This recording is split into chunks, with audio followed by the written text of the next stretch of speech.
السلام علیکم۔ مدینہ المنورہ کی مقدس سرزمین سے میں ایک نئی زیارت کے ساتھ حاضر ہوں۔ آج میں جس جگہ موجود ہوں یہ جنگ خندق کا مقام ہے۔ یہاں پیش آنے والے جنگ کا سبب، مسلمانوں کی تیاری، جنگ کا احوال اور بہت سی معلومات جو انشاءاللہ تعالی میں آپ کو بتاؤں گا۔ 5 ہجری کی تمام لڑائیوں میں یہ جنگ سب سے زیادہ مشہور اور فیصلہ کن جنگ ہے، چونکہ دشمنوں کی حفاظت کے لیے شہر مدینہ کے گرد خندق کھودی گئی تھی، اس لیے یہ لڑائی جنگ خندق کہلاتی ہے۔ اور چونکہ تمام کفار عرب متحد ہو کر اسلام کے خلاف یہ جنگ کی تھی، اس لیے اس لڑائی کا نام جنگ احزاب ہے، اور قرآن مجید میں اس لڑائی کا تذکرہ اسی نام کے ساتھ آیا ہے۔ میثاق مدینہ کے خلاف ورزی کی وجہ سے قبیلہ بنو نصیر کے یہودی جب مدینہ سے نکال دیے گئے تو ان میں سے یہودیوں کے چند روسا خیبر میں جا کر آباد ہو گئے۔ خیبر کے یہودیوں نے ان لوگوں کو اعزاز و اکرام کیا۔ یہ لوگ چونکہ مسلمانوں کے خلاف غیظ و غضب سے بھرے ہوئے تھے اور انتقام کی آگ میں ان کے سینوں میں دہک رہی تھی، اس لیے ان لوگوں نے مدینہ پر ایک زبردست حملے کی اسکیم بنائی۔ اس مقصد کے پیش نظر مکہ گئے اور کفار قریش سے مل کر یہ کہا، اگر تم لوگ ہمارا ساتھ دو تو ہم لوگ مسلمانوں کو صفا ہستی سے نیست و نابود کر سکتے ہیں۔ کفار قریش تو اس کے بھوکے ہی تھے۔ فوراً ہی ان لوگوں نے یہودیوں کی ہاں میں ہاں ملا دی۔ کفار قریش سے ساز باز کر لینے کے بعد یہودیوں نے قبیلہ بنو غطفان کا رخ کیا اور خیبر کی آدھی آمدنی دینے کے لالچ دے کر ان لوگوں کو بھی مسلمانوں کے خلاف جنگ کرنے کے لیے آمادہ کر لیا۔ اس طرح تمام قبائل عرب کفار مل جل کر ایک لشکر جرار تیار کر لیا، جس کی تعداد 10,000 تھی، اور ابو سفیان اس پورے لشکر کا سپہ سالار بن گیا۔ اور ہم بات کریں مسلمانوں کی تیاری کی، جب قبائل عرب کے تمام کافروں کو اس گٹھ جوڑ اور خوفناک حملے کی خبر مدینہ پہنچی تو حضور اقدس صلی اللہ علیہ وآلہ وسلم نے اپنے صحابہ کو جمع فرما کر مشورہ فرمایا اس حملے کا مقابلہ کس طرح کیا جائے۔ حضرت سلمان فارسی رضی اللہ عنہ نے یہ رائے دی، جنگ احد کی طرح شہر سے باہر نکل کے اتنی بڑی فوج کو میدانی لڑائی میں روکنا مصلحت کے خلاف ہے، لہٰذا مناسب یہ ہے کہ شہر کے اندر رہ کر اس حملے کا دفاع کیا جائے، اور شہر کے گرد جس طرح کفار کی چڑھائی کا خطرہ ہے ایک خندق کھود لی جائے تاکہ کفار کی پوری فوج بیک وقت حملہ آور نہ ہو سکے۔ مدینہ کی 3 طرف چونکہ مکانات کی تنگ گلیاں اور کھجور کے جھنڈ تھے، اس لیے ان تینوں کے جانب سے حملے کا امکان نہیں تھا۔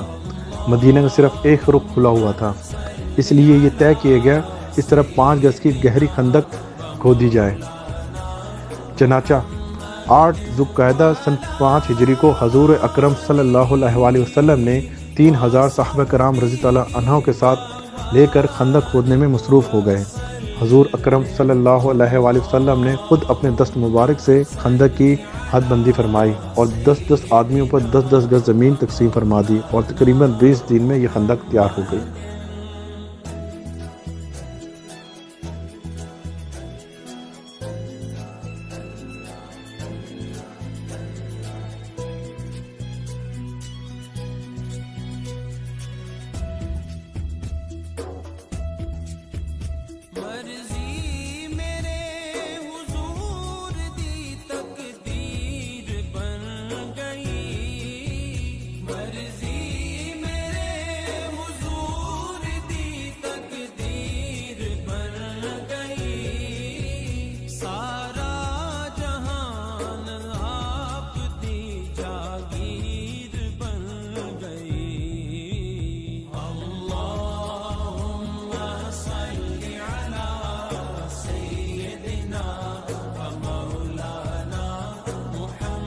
جب خندق کھودی جا رہی تھی تو ایک عجیب چٹان آئی۔ حضرت جابر رضی اللہ عنہ نے بیان فرمایا، خندق کھودتے وقت ناگہاں ایک ایسی چٹان نمودار ہو گئی جو کسی سے بھی نہیں ٹوٹی۔ جب ہم نے بارگاہ رسالت میں یہ ماجرا عرض کیا تو آپ صلی اللہ علیہ وسلم اٹھے۔ 3 دن کا فاقہ تھا، شکم مبارک پر پتھر بندھا ہوا تھا۔ آپ نے اپنے دست مبارک سے پھاوڑا مارا تو وہ چٹان ریت کے بھر سے ٹیلے کے طرح بکھر گئی۔ اور ایک روایت یہ ہے کہ آپ صلی اللہ علیہ وآلہ وسلم نے اس چٹان پر 3 مرتبہ پھاوڑا مارا۔ ہر ضرب پر اس میں ایک روشنی نکلتی تھی۔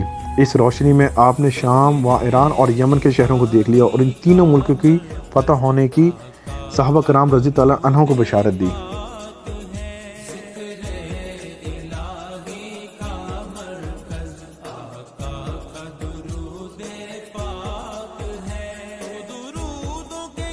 اس جنگ میں مسلمانوں کو جانی نقصان بہت ہی کم ہوا، یعنی کل 6 مسلمان شہادت سے سرفراز ہوئے، مگر انصار کا سب سے بڑا بازو ٹوٹ گیا، یعنی حضرت سعد بن معاذ رضی اللہ عنہ جو قبیلہ اوس کے سردار اعظم تھے، اس جنگ میں ایک تیر سے زخمی ہو گئے اور پھر شفا یاب نہ ہو سکے۔ جنگ خندق میں ایک ایسا موقع بھی آیا جب یہودیوں نے یہ دیکھا کہ سارے مسلمان فوج خندق کی طرف مصروف جنگ ہیں، تو جس قلعے میں مسلمانوں کی عورتیں اور بچے پناہ گزین تھے، یہودیوں نے اس پر اچانک حملہ کر دیا۔ حضور اکرم صلی اللہ علیہ وسلم کی پھوپھی حضرت صفیہ رضی اللہ عنہا نے اس کو دیکھ لیا۔ یہ دیکھ کر خود حضرت صفیہ رضی اللہ عنہا نے خیمہ کے ایک چوب اکھاڑا اور اس یہودی کے سر پر اس زور سے مارا کہ اس کا سر پھٹ گیا، اور پھر خود ہی اس کا سر کاٹ کر قلعے کے باہر پھینک دیا۔ یہ دیکھ کر حملہ آور یہودیوں کو یقین ہو گیا کہ اس قلعہ کے اندر اور بھی کچھ فوج موجود ہے، اس ڈر سے انہوں نے پھر اس پر حملے کی جرات نہیں کی۔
ابو سفیان شدید سردی کے موسم اور طویل محاصرہ فوج کا راشن ختم ہونے سے حیران و پریشان تھا۔ جب اس کو یہ پتہ چلا کہ یہودیوں نے ہمارا ساتھ چھوڑ دیا ہے تو اس کا حوصلہ پست ہو گیا اور وہ بالکل ہی بدل گیا۔